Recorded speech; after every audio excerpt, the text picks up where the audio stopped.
Buenas tardes, mi nombre es Carlos, estamos acá de nuevo en nuestro curso de Introducción a la Programación que se desarrolla en nuestra hermosa institución Liceo 67 Piedras Blancas. Bien, en esta oportunidad nosotros vamos a trabajar tipos de variables en programación. Bien, antes de comenzar vamos a hacer un pequeño repaso del cuadro NTB que vimos en el video pasado. Nosotros habíamos visto que la definición, una variable puede verse como una terna, n mayúscula, b mayúscula, t mayúscula, donde n es el nombre o identificador, b es el tipo de valor y t es el tipo. También, si refrescamos un poquito la memoria, en forma general, la variable la podemos colocar por un lado el nombre o identificador a la izquierda, después el operador de asignación, que generalmente es el signo de igual, y a la derecha el valor de la variable. Bien, dicho esto y repasado esto, comenzamos a definir qué es un tipo de variable. Un tipo de datos es un dominio o conjunto de valores y un conjunto de operaciones. Entonces, de forma general, los tipos pueden ser, en primer lugar, tenemos los tipos numéricos, o sea, podemos almacenar números en la variable, por ejemplo, números enteros o números reales. En segundo lugar, podemos colocar tipo de caracteres, es decir, todos los símbolos que nosotros tenemos en el teclado. En tercer lugar, tenemos los tipos booleanos, que son datos lógicos de comparación, que generalmente se asocian a dos, a verdadero, falso o a 0 y 1. Bien, dicho esto de forma general, vamos a comenzar a hablar un poquito más a la profundidad de cada uno de estos datos. El primer grupo, que son los tipos numéricos, nosotros podemos decir que es un conjunto de valores, de los cuales todos los números, conjunto de operaciones que puedo realizar con estos números, suma, resta, división, multiplicación, comparación, por menor, mayor e igual, y etc. Es un número de variables de programación que son de tipo numéricas, y en ellas, tal como su nombre lo indica, podemos almacenar números. En este caso no necesitamos agregar comillas, podemos colocar los números directamente. Si por ejemplo en un código queremos guardar números decimales, ¿cómo hacemos? Bien, es fácil, solo necesitamos utilizar el punto entre los números enteros y los fraccionarios.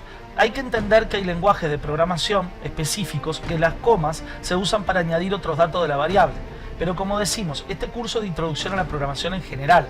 Después nosotros cuando trabajemos con algún lenguaje específicamente, nosotros lo vamos a señalar. Pero nos tenemos que quedar con lo que dice entre paréntesis en esta última placa. Todo depende en cierta medida del lenguaje de programación que estemos trabajando. Pero esto aplica en forma general con ciertas excepciones. O sea, si queremos poner, por ejemplo, 2,4, vamos a poner 2.4, como cuando hacemos en la calculadora en nuestro teléfono celular. Bien, una vez visto el primer tipo, pasamos al segundo tipo, que son los caracteres. Los caracteres también son un conjunto de valores. Son todos los caracteres y combinaciones de ellos, conjunto de operaciones, comparación de igualdad, etc. En resumen, los caracteres son, en el caso de una variable de programación, lo que almacena texto. Entonces, primero, importante, esto tiene que estar entre comillas. Las comillas pueden ser simples o dobles, pero se recomienda el uso de las sencillas, porque en los momentos en las comillas dobles no se pueden utilizar. Pero vuelvo a decir lo mismo que la diapositiva anterior. Este apartado depende en cierta medida del lenguaje de programación que estemos trabajando.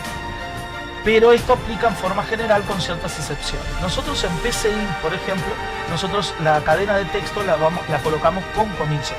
¿Recuerden eso? No sé si se acuerdan de los ejercicios pasados que hicimos. Nosotros siempre cuando colocamos texto lo colocamos con comillas. Muy bien.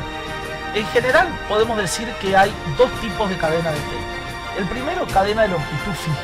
Entonces, ¿qué significa esto? Bueno, nosotros vamos a estipular cuántos caracteres va a contener esa cadena a lo largo del programa. Y después tenemos cadenas de longitud variable. ¿Qué quiere decir? Que no se define la extensión. Bien, pasamos entonces al tercer tipo de dato, que es el tipo booleano. Este es quizás el que cuesta un poquito más porque no lo vemos muy seguido. Bien, el tipo booleano solamente tiene dos valores. Los valores son verdadero o falso. Si bien no está tan explícito como los anteriores, se utiliza continuamente en la vida real y en los algoritmos. Las operaciones de comparación, por ejemplo, devuelven un valor tipo booleano. Las condiciones de las estructuras de control son expresiones y representan un valor también de tipo booleano. Las operaciones habituales corresponden a las conjunciones y la negación en idioma español, y, o no. Entonces, por ejemplo, si yo te digo 2 es igual a 4, bueno, eso es falso, porque es distinto. Entonces eso me va a devolver un valor booleano. Bien, ¿qué es una variable de programación con valor booleano? ¿Te resulta difícil esto último? No te preocupes, lo explicamos en esta plaquita de forma muy sencillamente. Sencillamente, en base a lo anterior, podemos decir que el término se refiere a un valor lógico, que en el caso de programación representa dos valores que son excluyentes el uno del otro. Es decir, algo que es verdadero nunca puede ser falso y algo que es falso nunca puede ser verdadero. O es uno u otro. Cuando toma uno, excluye al otro. Entonces, nosotros podemos decir que generalmente para representar este tipo de valor se coloca en inglés true como verdadero o false como falso, haciendo alusión al inglés verdadero y falso respectivamente. Y como observación, también hay otra forma de representar esto, que es como vimos en sistemas de numeración con código binario. El 0 representa el falso y el 1 el verdadero, respectivamente. Ahora bien, es importante recalcar que ambos valores siempre son constantes. O te da uno o te da el otro. Bueno, estimadas y estimados, llegamos al final de este video y nos encontramos en las actividades prácticas, que es el próximo video. Muchas gracias.